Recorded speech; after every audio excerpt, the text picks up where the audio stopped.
नमस्कार, मैं शिक्षा मिश्रा स्वागत करती हूं आप सभी का मध्य प्रदेश के नंबर 1 चैनल सुप्रभात न्यूज एमपी में। तो चलिए शुरू करते हैं, जानते हैं एक एक खबर को विस्तार से। सीएम शिवराज के सख्त निर्देश, अपराधियों को मिलेगी कड़ी सजा, 5 लाख सहायता राशि का ऐलान।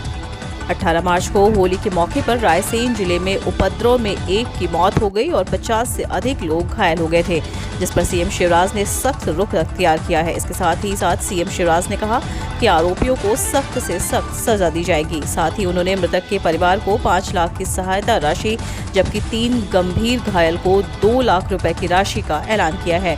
साथ ही अन्य घायलों को भी 50,000 की सहायता राशि उपलब्ध करवाई जाएगी। ईपीएफओ कर्मचारियों के लिए अच्छी खबर, जल्द खाते में आएगा इतना पैसा, जाने ब्याज दर। कर्मचारी भविष्य निधि संगठन के 6.5 करोड़ से ज्यादा पीएफ खाता धारकों के लिए बड़ी खबर है। हाल ही में ईपीएफओ के सेंट्रल बोर्ड ऑफ ट्रस्टी बैठक में ब्याज दर को 8.1% कर दिया गया है। हालांकि इस प्रस्ताव पर वित्त मंत्रालय की मोहर लगना बाकी है। अगर ईपीएफ की दर 8.1% निर्धारित हो जाती है तो ईपीएफ मेंबर के खाते में पैसा ट्रांसफर होना शुरू हो जाएगा। खास बात यह है कि 40 साल में यह पहला मौका है जब पीएफ पर इतना कम ब्याज मिलेगा। एमपी में सरकारी नौकरी पाने का सुनहरा मौका, इन पदों पर होगी भर्ती, 22-23 मार्च को इंटरव्यू। मध्य प्रदेश में सरकारी नौकरी पाने का सुनहरा मौका है। नर्मदापुरम जिले के पचमढ़ी के केंद्रीय विद्यालय में शिक्षकों के पदों पर भर्ती निकली है। यह भर्ती शैक्षणिक सत्र 2022-23 के लिए अंशकालीन अनुबंध के आधार पर की जाएगी। इसके लिए इंटरव्यू 22 और 23 मार्च को होंगे। 5वीं 8वीं के छात्रों के लिए बड़ी खबर, इस पैटर्न पर होंगी परीक्षाएं, ये रहेंगे नियम। मध्य प्रदेश में 1 अप्रैल 2022 से माध्यमिक शिक्षा मंडल से संबद्ध सरकारी व निजी स्कूलों में 5वीं से 8वीं कक्षा की परीक्षाएं शुरू होंगी। 2 साल बाद यह पहला मौका होगा जब परीक्षाएं ऑफलाइन होंगी। इसके लिए राज्य शिक्षा केंद्र ने पहले ही दिशा निर्देश जारी कर दिए हैं और रिजल्ट जिला शिक्षा अधिकारी और मूल्यांकन केंद्र की सहमति के बाद ही जारी किए जाएंगे। इसका मतलब ये है कि 22 अप्रैल को केंद्र और ब्लॉक शिक्षा अधिकारियों के सत्यापन के बाद रिजल्ट का अनुमोदन किया जाएगा। एमपी रेल यात्रियों को बड़ा तोहफा, 25 मार्च से चलेंगी ये फेस्टिवल स्पेशल ट्रेन, देखें शेड्यूल रूट। मध्य प्रदेश के रेल यात्रियों के लिए अच्छी खबर है। रेलवे ने पश्चिम मध्य रेल से चलने वाली फेस्टिवल साप्ताहिक स्पेशल ट्रेन की संचालन अवधि बढ़ाने का निर्णय लिया है। यह ट्रेन तय दिन, ठहराव, समय सारणी और कंपोजिशन के अनुसार ही चलेगी। गाड़ी संख्या 0213202131 जबलपुर पुणे जबलपुर साप्ताहिक स्पेशल ट्रेन, गाड़ी संख्या 0213402133 जबलपुर बांद्रा टर्मिनस जबलपुर साप्ताहिक स्पेशल ट्रेन और गाड़ी संख्या 0166501666 रानी कमलापति अगरतला रानी कमलापति साप्ताहिक स्पेशल ट्रेन चलेगी। सरकार की बड़ी तैयारी, 1 अप्रैल से 12,50,000 मजदूरों को मिलेगा 5 लाख तक का लाभ।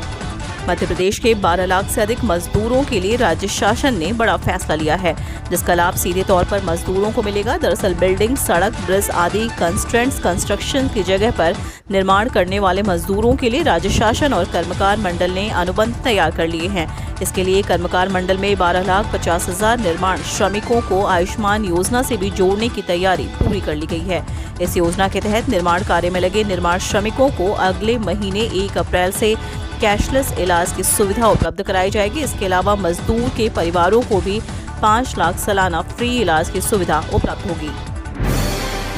एमपी में 12 से 14 आयु वर्ग के टीकाकरण अभियान को लेकर नियमों में हुए कई बदलाव। बीते दिनों केंद्रीय स्वास्थ्य मंत्रालय ने बच्चों के बीच टीकाकरण अभियान शुरू करने की घोषणा कर दी है। बता दें कि बच्चों को कॉर्बेवैक्स वैक्सीन दी जाएगी। एक तरफ पूरे देश में टीकाकरण अभियान 12 से 14 आयु वर्ग के बच्चों के लिए चलाया जाएगा, तो वहीं मध्य प्रदेश में यह अभियान 23 मार्च से शुरू होने वाला है। इस दौरान करीब 30 लाख से ज्यादा बच्चों को टीका दिया जाएगा। इस दौरान टीकाकरण केंद्र में बच्चों को लेकर सुविधाओं में कई बदलाव भी देखने को मिलेंगे। कश्मीरी पंडितों के साथ हुए नरसंहार की हो सकती है दोबारा जांच, राष्ट्रपति तक पहुंची मांग। हाल ही में रिलीज हुई द कश्मीर फाइल्स रिलीज होने के बाद से ही पूरे देश भर में कश्मीरी पंडितों के साथ हुए अत्याचार का मामला तेजी से फैल रहा है। उन लोगों तक भी इस घटना की जानकारी पहुंच चुकी है जिन्हें अब तक इस बारे में भी पता नहीं था। 1990 में हुए कश्मीरी पंडितों के नरसंहार का मामला एक बार फिर से सुर्खियों में आ चुका है, जिसके लिए लोगों में कई प्रकार की प्रतिक्रियाएं भी देखने को मिली। सूत्रों के मुताबिक कश्मीरी पंडितों के साथ हुए नरसंहार को लेकर राष्ट्रपति के पास भी एक याचिका दर्ज की गई है, जिसमें इस मामले में दोबारा जांच कराने की मांग सामने रखी गई है। जय शाह 2024 तक रहेंगे एसीसी के प्रेसिडेंट, पंकज खीमजी बनाए गए नए वाइस प्रेसिडेंट। बीसीसीआई के सेक्रेटरी जय शाह, जो अब तक एशियन क्रिकेट काउंसिल के प्रेसिडेंट के रूप में कार्यरत हैं, उनके कार्यकाल को 2 साल के लिए बढ़ा दिया गया है। बता दें कि आज कोलंबो में आयोजित हुए एसीसी द्वारा यह फैसला लिया गया। उनका कार्यकाल 2024 तक रहेगा। इसी के साथ पंकज खीमजी को vice president Asian cricket council की जिम्मेदारी सौंपी गई है।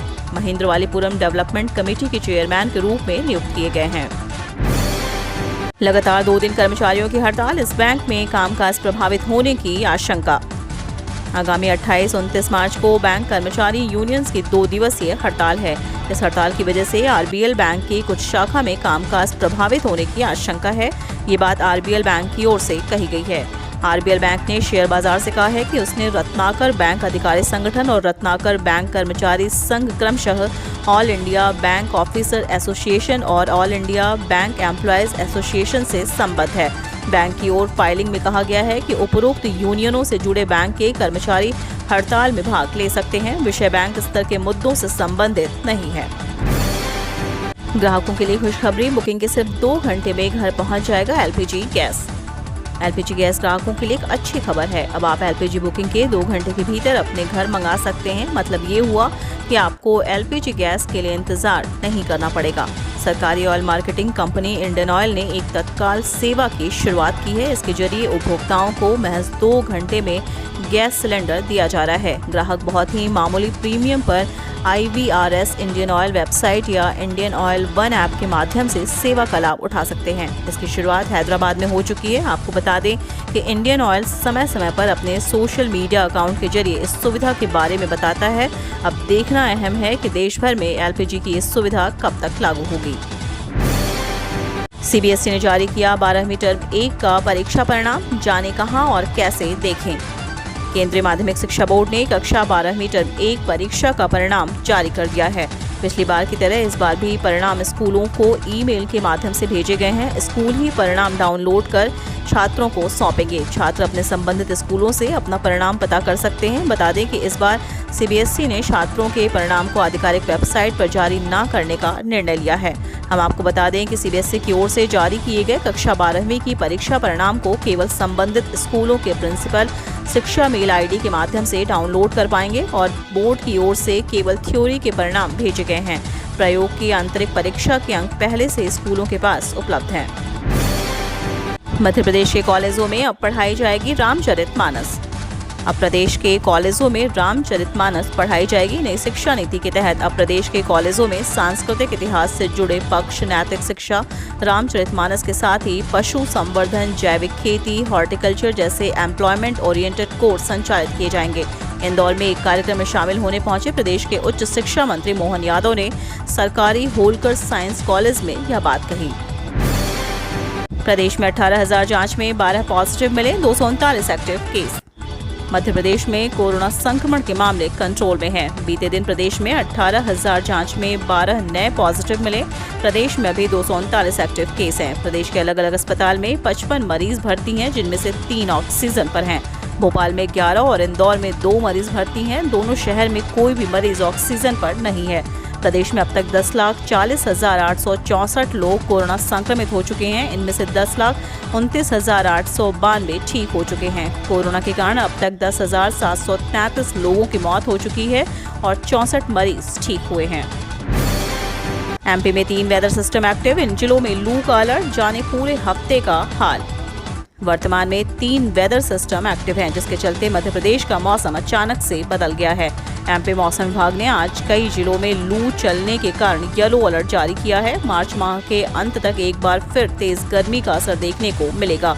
इंदौर में मार्च माह के अंत तक अधिकतम तापमान 40 डिग्री तक पहुंचने के आसार हैं और ग्वालियर में अप्रैल माह में तापमान 42 डिग्री के ऊपर पहुंच सकता है।